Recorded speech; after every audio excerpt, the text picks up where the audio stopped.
何者かわからんが凄まじい気だ。やれブロリー。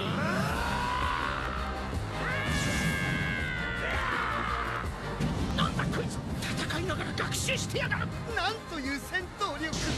こいつは想像以上にきつそうだぞ。ああ、ワクワクすんな。ドラゴンボールスーパーブロリー。 Hello guys, today we have the latest Dragon Ball Super Broly film TV spot. Well, the film is airing on December. We still have a few months left, but I think they are trying to hype up the film a bit by releasing trailers so early. And we have a latest official interview with the movie director Tatsuya Nagamine. He says, as Toriyama gives Broly movie characterization, Nagamine focuses on making him look super strong with various techniques. There's about 300 to 400 seats of storyboard for Broly's actions. So it looks like the films will include many Broly's sequences. We can see his history and how he got to be the legendary Super Saiyan, that form which opposes the gods also.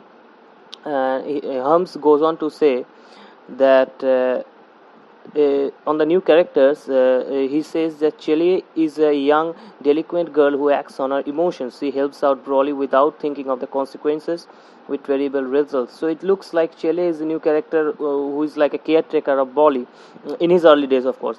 Lemo has served in Frieza's army for decades. He wants to do something about Broly, but knows his emotions. So Lemo is also a new character who was frequently on Frieza's armies, and he knows that he has some limit. He cannot oppose strong Saiyans. Okay, Lemo encountering Broly and Chele's actions start to influence him. Nagamine likes the balance between these characters, but saying any more would spoil the movie. So Nagamine, the film's director, is not giving us much about these characters, only saying what are they and what they used to do. Okay, after that we get the usual suspects. Goku is already pretty close to being a god, and Vegeta is desperately trying to catch up. Well, I think Goku is already on the level of god because he has mastered Ultra Instinct. Not only that, I think Vegeta's ultra powered Super Saiyan blue form, which he got on the tournament of power, I think that is also pretty close to one or two of the gods of destructions. So I think Vegeta and Goku are already on God of Destruction level. I don't know what they're trying to say here. This time Frieza shows particular strength or growth. It looks like Frieza has also taken has shown his true potential, and he has also taken some training from Whis maybe to be on top like Goku and Vegeta. He wants to be on top but is pondering how he can with Beerus and cooperation coherent. Is his ambition to defeat the Omni King? Yeah. Frieza on the Tournament of Power, in one episode he said that he would like to be on top of the Omni Kings. So his real motivation, I think, in the future it would be to defeat the Omni Kings or to be on top of them by some means, of course. And he's an evil dude, all of you know.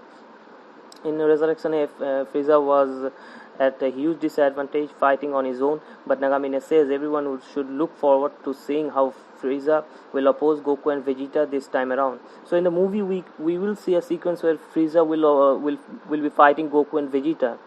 I think Frieza has grown some much power, and he will be a good opponent to both Frieza and both Goku and Vegeta. Okay, it was a heartbeat for Nagamine when he heard Broly would be in this film, since his mentor Yamoichi directed the first Broly movie, and he figured he couldn't surpass his mentor. Still, he is focusing on Toriyama's new characterization on Broly and making him look strong. Director is really looking forward, and he has really taken the fact that Broly has to look stronger, and I think he would be stronger than Goku in this movie, and Goku has to attain the Ultra Instinct form again to be able to defeat him. Otherwise the movie won't be that much of a hit. Nagamine felt that the image of what a Dragon Ball enemy was like he had gotten to fix. he wants to refresh how Super Saiyan transformations, Kamehamehas, etc. are depicted using the latest animation methods. With that in mind, Toriyama's thinly backed description for turning Super Saiyan inspired him to focus on the transformation's physical aspects. Okay. Now, a typical Dragon Ball Super episode has around 3,500 to 4,000 frames, but the DBS episode 131, that the last episode of Dragon Ball Super, had the double frames of that. So it shows that many top dog directors, top dog animators from the Japan hierarchy really worked on that episode. The number of animation frames is directly linked to going over budget and is therefore strictly controlled. Nagamine himself once got chewed out for using 4,000 frames on an episode Magical Doremi. But since then, Toei seems to have learned to splurge when necessary. So Nagamine has, on the past also, he has got using 400 frames or more in a Magical Doremi episode, he has got into trouble. But he has learned since then, and he is doing a pretty good job, I think, in this movie. Nagamine is a first generation DB fan and watched the original anime as a kid. For him, one of the Dragon Ball strength is how easy it is to understand the characters, who's good, who's bad, etc. He wants this new movie to likewise enjoyable even for those with no Dragon Ball experience. So it looks like it can be a standalone film also, because he says that not only the fans, not only who are already known to the Dragon Ball universe, the newcomers will also get a very good experience watching this movie. So it could be a standalone film.